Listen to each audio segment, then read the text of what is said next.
लखनऊ में औकाफ पर ज़मीनों पर नाजायज़ कब्ज़े को लेकर एक सेमिनार मुनक़िद किया जा रहा है। इसमें तमाम उलमा इस बात को ज़रूर रखेंगे कि जिस तरीके से औकाफ पर दुनिया भर के नाजायज़ कब्ज़े हैं उनको कैसे छुड़ाया जाए और हिंदुस्तान भर में जितने भी औकाफ हैं उस पर ख़ास तौर से सरकार द्वारा लाया गया जो अमेंडमेंट बिल है उसकी तहरीक में लोगों को कैसे शामिल किया जाए। उम्मीद करते हैं कि यहाँ पर इस सेमिनार के ज़रिए लोगों तक एक तहरीक बनेगी और इस तहरीक के ज़रिए उन लोगों को ज़रूर मकान या दुकान फराहम की जाएगी जो आज तक किराए पर रहते हैं। शायद वक्फ़ की इन तमाम तहरीकों में शामिल होकर लोग भी सामने आएंगे और इस तरह की बातों को आगे बढ़ाएंगे। हिंदुस्तान में वक्फ की ज़मीनों पर नाजायज़ कब्ज़े के बढ़ते वाक़यात और हाल ही में औकाफ संशोधन बिल को लागू करने की कवायद के मद्देनज़र लखनऊ में तहफ़्फ़ुज़ औकाफ कॉन्फ्रेंस का आयोजन किया गया, जिसमें शामिल हुए मुस्लिम धर्म गुरुओं ने वक्फ की ज़मीन के तहफ़्फ़ुज़ पर विस्तार पूर्वक चर्चा की। इस कॉन्फ्रेंस में वक्फ की ज़मीनों पर नाजायज़ कब्ज़े की कड़ी शब्दों में निंदा करते हुए धर्म गुरुओं ने नाजायज़ कब्ज़ा करने वालों के खिलाफ सख्त कानूनी कार्रवाई करने और नाजायज़ तामीरात को डेमोलिश किए जाने की भी मांग की। धर्म गुरुओं ने इस अवसर पर कहा कि वक्फ की ज़मीनों को बचाने के लिए वक्फ की ज़मीनों पर ज़रूरतमंदों को घर और दुकानें देकर छत और रोज़गार की समस्या का समाधान करने पर भी विचार किया जा रहा है। इस तरह से वक्फ की ज़मीनों की हिफाजत भी होती रहेगी और बची हुई वक्फ की ज़मीनों पर नाजायज़ कब्ज़ों से भी छुटकारा पाया जा सकता है। जो वक्फ बिल पेश किया जा रहा है उस पर झूठ बोला जा रहा है और पूरे हिंदुस्तान को गुमराह किया जा रहा है। ख़ासतौर पर हमारे हिंदू भाइयों को गुमराह किया जा रहा है कि साहब कि वक्फ वाले जो हैं वो हिंदुओं की ज़मीनों कब्जे कर रहे हैं। जब आप जाकर देखिए बिल्कुल उल्टा है, सारी ज़मीनों पर जो वक्फ की ज़मीन है दूसरों के कब्जे हो गए हैं सब पूरे और पुलिस का कब्जे करवाया सब पूरे। तो इसका मतलब ये पूरा उल्टा मामला, पूरा केस ही उल्टा है। और सिर्फ जो वक्फ बोर्ड को औकाफ को मुसलमानों को बदनाम करने के लिए और औकाफ पर नाजायज़ कब्जा करने के लिए हुकूमत ने ये बिल पेश किया है। और वरना सारी जगहों पर जो है वो दूसरों के कब्जे, वक्फ की ज़मीनों में कब्जे हैं। और आप देखें ये जो कहा गया कि साहब हिंदू भाइयों को बहकाने के लिए मंदिरों की ज़मीनों के ऊपर कब्जे किए गए, जबकि उल्टा हुसैनाबाद के वक्फ की ज़मीन तकरीबन 50 मंदिर बने हुए हैं। और मैंने कहा कि अभी आप रास्ते में जाकर देख लें कि जो वहाँ के ऊपर जो बना है वहाँ पर आप जाकर देखेंगे कि वक्फ हुसैनाबाद वक्फ बोर्ड का हुसैनाबाद वक्फ का बोर्ड लगा हुआ है, नीचे लगा हुआ है डीएम साहब की अथॉरिटी से और उसके बराबर ही मंदिर बना हुआ है, बिल्कुल बराबर में उसके बना हुआ है, फिर उसकी ज़मीन में बना हुआ है। तो ये बिल्कुल पूरे इंडिया को, पूरे भारतवर्ष को ये वक्फ बिल के जरिए से धोखा दिया जा रहा है कि ये जो है ज़मीनों पर कब्जा वक्फ बोर्ड ने किया, जबकि उल्टा है। तमाम हमारी औकाफ़ों की ज़मीनों पर दूसरों औकाफ की ज़मीनों के दूसरों के कब्जे हो गए और 70% 80% हमारे औकाफ ख़त्म कर दिए गए, ख़त्म कर दिए, टोटल ख़त्म कर दिए।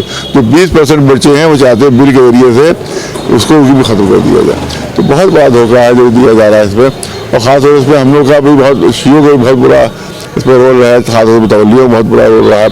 जैसे आपने देखा होगा कि वहाँ के बहुत पिछली जो ज़मीनें हैं जो पूरी दी गई हैं वो मुतवल्लियों ने किराए पर दी और उसके बाद फिर उसके वक्त में उसकी परवाह नहीं की, वो बनता रहा, वो उसको थोड़े बहुत पैसे मिलते रहे, उसके बाद उसने उस पर कोई परवाह नहीं की, थोड़े पैसे गिरी। प्लान में है कि जो उस पर कौम के लोगों को बसाया जाए और कुछ दुकान करवाई जाए। नहीं क्या उसको दुकानें तो बाहर है ही, उसमें वहाँ उस पर वो भी किराया नहीं देते। जब सब शिकवी किराएदार अंदर 200 रुपये वक्फ को देते हैं और 12,000 रुपये शिकवी किराए पर रखे हुए हैं। खुद इंटरव्यू मैंने लिया, एक्चुअली तो कहा हम 12,000 देते हैं वक्फ को तो 200-300 मिलते हैं। तो खुद शायद तो शुरू ने बहुत ज़्यादा इसमें बर्बादी की है, खासतौर पर मुतवल्लियों ने बहुत बर्बादी की है। जो पिछले औकाफ और बोर्ड से उनकी तरफ से बहुत बुरानियाँ हो गई हैं, तो बहुत लंबी लड़ाई है। और दूसरी इसमें सबसे बड़ी मुश्किल ये है कि हमारे जो बुजुर्ग मौलाना हैं, जो हमारे बड़े बड़े ज़ाकिरीन ने फतवा हैं, वो बिल्कुल इसमें बिल्कुल खामोश है और कोई साथ आने में तैयार नहीं है। अगर क्या इसमें आप ये समझते हैं कि जो और दूसरे मुस्लिम वक्फ औकाफ की बात है, क्या जो दूसरे मकातब फ़िक्र हैं उनको इस तहरीक में जोड़ के जो बिल आया उस पर अमेंडमेंट बिल जब आया था ये, तो सबसे पहला जलसा मैंने किया था दिल्ली में और वहीं पर मैंने पूरी उस पर पम्फलेट भी छापा था कि इस पर क्या क्या खराबियाँ हैं। बल्कि हमने कहा था जितने 44 में जो खिलाफ है सब के सब वक्फ के लिए नुकसानदेह हैं। और मेरा पहला जुमला ये था कि इस वक्फ का बिल नहीं है, ये बल्कि सांप का बिल है। और मुसलमानों में फिर रफ्ता रफ्ता बेदारी थोड़ी बहुत पैदा हुई है, लेकिन सबसे बड़ी खराबी उनकी यही है कि वो अलग अलग सब जलसे कर रहे हैं। लखनऊ में जलसा हुआ, किसी शिया मौलवी को नहीं बुलाया गया। लखनऊ में जलसा, इसका मतलब है कि यहाँ पर भेदभाव कर रहे हैं। ये जो कॉमन बिल्कुल मामला है, शिया वक्फ सुन्नी वक्फ दोनों हैं, तो आपने क्यों नहीं वहाँ पर शिया किसी मौलवी को दावत दी? यही लखनऊ में जलसा हुआ। दिल्ली में जलसा हुआ, किसी शिया मौलवी को दावत नहीं जा रही। उसकी वजह यह है कि अगर हम वहाँ चले जाएंगे तो फिर उनको फिर सौदेबाजी का मौका नहीं रहेगा। फिर ये मौलवी जो जलसे कर रहे हैं, सिर्फ सौदेबाजी के लिए कर रहे हैं, हुकूमत से कोई सौदेबाजी हो जाए, हमको शामिल कर लेंगे तो सौदेबाजी नहीं हो पाएगी। ये पूरा खेल खेला जा रहा है। तो यही सबसे बड़ा खतरा, ये खुद मौलवी सौदेबाजी कर लेंगे हुकूमत से और कुछ ले देंगे, कुछ अपने पूरा जो है वो मामला टल जाएगा। तो बड़ा खतरा हमारा ये, खुद मौलवियों से खतरा है हमें। जो हमारे मुसलमान मौलवी है, हमें नहीं दावत दे रहे, हमें नहीं बुला रहे हैं, वो किसी जगह नहीं बुला रहे। और ऐसे लोगों को बुलाया जा रहा है जिनके मसलब में वक्फ है ही नहीं। वहाबियों में वक्फ नहीं है, वहाबियों में वक्फ का कोई तस्वुर ही नहीं है, सेंस ही नहीं वक्फ। उनके पास वक्फ है ही नहीं, क्योंकि वक्फ होता है इशारे सवाब के लिए, उनका इशारे सवाब हराम है। तो वो हम लोग को नहीं बुला रहे, ऐसे बुला रहे जिनके मसलक में वक्फ ही नहीं है, उनका वक्फ का कोई थ्योरी नहीं है। तो ये बहुत बड़ा धोखा है, मौलवी धोखा दे रहे हैं। और ये देखिएगा कि गवर्नमेंट से मिलकर कोई सौदेबाजी कर लेंगे। हमारे जितने औकाफ तकरीबन 6000 से ज़्यादा तो आपके यूपी में है। 6000 फैले हुए पूरे, ये तो हिंदुस्तान भर में, लेकिन यूपी में क्योंकि मैं मेंबर हूँ सेंट्रल शिया वक्फ बोर्ड का उस जानिब से, तो मेरे जो इल्म में है 6000 से ज़्यादा है यहाँ पर औकाफ। और ये धीरे धीरे इसके ऊपर भूमाफिया बिल्डर्स धीरे धीरे कब्ज़ा कर रहे हैं। और मुश्किल ये है कि क्योंकि ज़मीनें बहुत बड़ी बड़ी हैं, शान अवध ने उसको बहुत चीज़ों को वफ़ किया, उसके बाद नवाबीन ने वफ़ किया, फिर उसके बाद रोसा ने वफ़ किया। उसके बहुत से शिया हमारे ऐसे हैं कि जब पैसे वाले थे, दुनिया से रुखसत होने वाले थे, तो उन्होंने सोचा कि ये इमाम हुसैन अलैहिस्सलाम के लिए इसको वफ़ कर दिया जाए, इस पर मस्जिद बन जाए, इस पर इमामबाड़ा बन जाए। तो जाहिर है उस ज़माने में उन लोगों ने वफ़ किए थे। तो इसकी यहाँ के ऊपर कहा जाए सबसे बड़ी रेलवे के बाद अगर सबसे बड़ी संपत्ति है तो वो आपके वफ़ की है।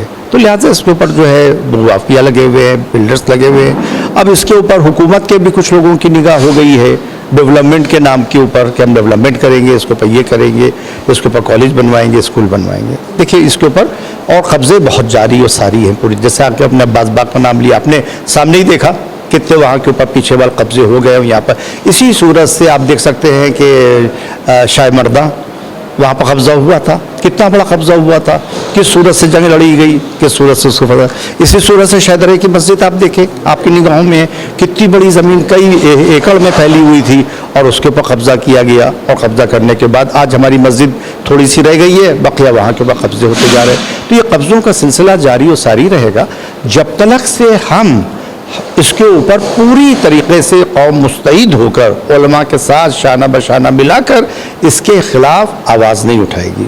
और जो हमारे क़वानीन हैं हिंदुस्तान के वो बचाव के लिए, उसके तहत हम नहीं कोड जाएंगे, उसके साथ मुकाबला नहीं करेंगे तो और उसके ऊपर कब्ज़े ही होते जाएंगे। इसलिए हमने आफ्ताब शरीफ मलिक अलवजाज साहब क़िबला से इल्तिमास की, पहला काम अगर ये कर ले वक्फ बोर्ड के जो ज़मीनें खाली हैं उसके ऊपर वो लोग जो बेघर हैं, जिनके पास सर के ऊपर छत नहीं है, जो बेचारे जिनके पास दुकान नहीं है, अगर डेवलपमेंट करके कौम से मुखय्यर हज़रात से उसके ऊपर थोड़ा सा वो लेकर करे और धीरे धीरे उनको बसा ले। जब ज़मीन बाकी नहीं रहेगी तो कब्ज़ा कहाँ होगा? सही है। तो पहला तो हमारा मकसद आज की कॉन्फ्रेंस का ये है कि जो ज़मीनें खाली हैं उसके अंदर हम करीब शियों को उनके घर बसा दें, उनके गरीबों को कारोबार करा दें ताकि वो इनके ऊपर ही आ जाए। तो आज की कॉन्फ्रेंस का जो अहम मकसद है कि वक़्त में कहाँ कहाँ कब्ज़े हो रहे हैं उसको देखा जाए, और जो गवर्नमेंट कानून ला रही है संशोधन का कि इसके अंदर संशोधन किया जाए, इसके अंदर ये किया जाए, उसको देखा जाए, उसको परखा जाए। जो उसके माहिरीन हैं वो देखने के बाद ये हमको बताएं कि नुकसान क्या है, फ़ायदे क्या है। अभी तो सुन्नी वक्फ बोर्ड ने सबने देखा है कि इसके नुकसान आती हैं और हमारी तरफ से भी नज़र आ रहा है कि इसके अंदर नुकसान आते हैं। हम डेवलपमेंट चाहते हैं, स्कूल चाहते हैं, कौन नहीं चाहेगा कॉलेज बने, कौन नहीं चाहेगा स्कूल बने, लेकिन हम ये चाहते हैं कि हमारी ज़मीन पर बने और जिस वक्फ पर बनाया जाए उस वक्फ के नाम से बने। आपने रानी लक्ष्मीबाई बनाया, भाई रानी लक्ष्मीबाई को हम सलूट करते हैं, भाई हमारे देश की इतनी बड़ी कहा जाए जिन्होंने स्वतंत्रता के लिए अपनी जान निछावर कर दी, उन पर हजारों सलाम हो हमारे। लेकिन आपने क्या क्या वफ़ इमाम रज़ा की, वफ़ अज़ीमुल्लाह खां की आपने ज़मीन बग़ैर इजाज़त लेके उसको एक्वायर कर लिया, वहाँ पर आपने अस्पताल बना ली। आप अस्पताल बनाते, वहाँ पर अगर इमाम रज़ा अलैहिस्सलाम के नाम से बनाते कि जिनको पूरी दुनिया में मान और सम्मान है, तो हम भी वहाँ पर पास में खड़े होते। क्या आप हमारी ज़मीन भी ले रहे हैं और नाम भी उसमें पवित्र रख के हमको लड़वाना भी चाह रहे हैं? तो हम इस साजिश से बचना चाहते हैं। जितने भी हमारे औक़ाफ़ है वहाँ के ऊपर उन्हीं के नाम से डेवलपमेंट किया जाए, वहीं के ऊपर गरीब शियों को बसाया जाए, ताकि हम भी तरक्की करें और हमारी कौम भी तरक्की करे। जब हम तरक्की करेंगे, हमारी कौम तरक्की करेगी, तो हमारा हिंदुस्तान तरक्की करेगा। जब हमारा हिंदुस्तान तरक्की करेगा तो पूरी दुनिया के अंदर हमारा नाम मर्यादा के साथ लिया जाएगा। इसलिए इसके कॉन्फ्रेंस का अहम मकसद ये है कि जो बिल आ रहा है इसको हम कंडम करें और जो वफ़ के क़वानीन हैं और जो जिसने वफ़ किया है उसके मंशा के अनुसार यहाँ के ऊपर काम किया जाए। माशरे को समझते क्या चल रहा है कि नाजायज़ कब्ज़े जो हो रहे हैं और जो एक बिल पास हुआ है, ज़ाहिर है कि जो मतलब जो है हमारे अहदेदारान हैं, हमारे उलमा किराम हैं, वो इस बिल के ख़िलाफ़ हैं। और हम लोग चाहते ये हैं कि मतलब जो है आवाम भी हम लोग का साथ दे कि जिस तरह से यहाँ एक कॉन्फ्रेंस बुलाई गई है, ताकि हम इनकी तहफ़्फ़ुज़ के लिए कुछ सोचें समझें, जो आप हमें बताएं, कुछ हम अपना आपको बताएं, उस बारे में हम लोग यहाँ पर बैठने आए हैं ताकि एक बात हो। हम लोगों को अपने वजूद को ख़ुद बाकी रखना है। हमारे बुज़ुर्गों ने जो ये ज़मीनें छोड़ी थी, उनको ये मालूम था कि आने वाला ज़माना हम लोगों के ऊपर सख्त होगा। और दूसरी चीज़ ये है कि हम लोग अगर कोई दीनी काम करना चाहें तो हो सकता है कि गवर्नमेंट हमारा साथ न दे, तो कम से कम हमारे पास बेस होना चाहिए, ज़मीन होना चाहिए। तो ज़मीनें बुज़ुर्गों ने छोड़ी, कार्य खैर के लिए छोड़ी और इसलिए छोड़ी ताकि दीनी काम होते रहें। लेकिन अब जो है वो हमसे ज़्यादा हमारी ज़मीनों पर गवर्नमेंट की नज़र है और वो ज़मीनें हम लोगों को तो फ़ायदा इतना नहीं पहुंचा पा रही हैं जितना गवर्नमेंट चाह रही है। तो हमारा गवर्नमेंट से ये है कि अगर वो बिल ला रही हैं और इसमें जो है अमेंडमेंट करना चाह रहे हैं तो कम से कम ऐसी चीज़ें करें कि इसका वजूद बाकी रहे, वफ़ का जो ज़मीनें हैं वो ख़तरे में ना आए, वो बाकी रहें और इसका बेनिफिट जो पहुँचे वो हमारी कौम ही को पहुँचे और लोग फ़ायदा उठाएं। मिसाल के तौर पर अगर हॉस्पिटल बनता है तो हमारी डिमांड ये है कि उस हॉस्पिटल में कम से कम 50% रिजर्वेशन शियों को दें और उसके बाद 50% में अगर चाहें और लोग भी आएँ। हमारा वक़्त का मतलब ही है कि लोगों को फ़ायदा पहुँचे, लेकिन हमारी चीज़ ख़त्म हो जाए, हमें फ़ायदा भी ना पहुँचे, हमारा वजूद भी ख़त्म हो जाए। कल को ये चीज़ें हो जाएं कि अगर हम कुछ करना चाहें, क्योंकि अल्हम्दुलिल्लाह हमारे यहाँ के कौम के लोग अब पढ़ रहे हैं, आगे बढ़ रहे हैं, तो पढ़ लिख के अगर कुछ करना चाहें तो उनके पास कोई बेस नहीं है करने के लिए। तो गवर्नमेंट हमारा बेस ख़त्म ना करे। दूसरी चीज़ ये है कि वो गवर्नमेंट आ रही है कि हम आपकी हमदर्दी कर रहे हैं, अरे आपको हमदर्दी करना, आप औकाफ को बाकी रखने का बिल लाइए और उसके बाद इससे फ़ायदा पहुंचाने का। मतलब एक मिसाल के तौर पर कि ये जो इसके मुतवल्ली होते हैं, तो मुतवल्लियों के ये है कि उसको ये पावर नहीं होना चाहिए कि आप ज़मीन बेच दीजिए, मुतवल्ली के पास बेचने का पावर नहीं होना चाहिए। ये हम गवर्नमेंट से मुतालबा करते हैं। अगर ये ला रहे हैं बहुत अच्छा है, लेकिन अगर मुतवल्ली कोई अच्छा काम कर रहा है तो आप उसको रोक भी ना दें कि उसको काम न करने दें, उसमें हॉस्पिटल ना बनाने दें, उसमें न करने दें। दूसरी चीज़ ये है कि जो ज़मीनें लीज पे जा रही हैं, तो लीज पे जाके ज़मीनों को इंगेज किया जा रहा है। इसका फ़ायदा ना कौम को मिल रहा है, ना हमारी कम्युनिटी को मिल रहा है और ना ही जिसने वक्फ किया है उसका जो मकसद है उसको मिल रहा है। अतर कादमी की ये ख़ास report the times nation Lucknow.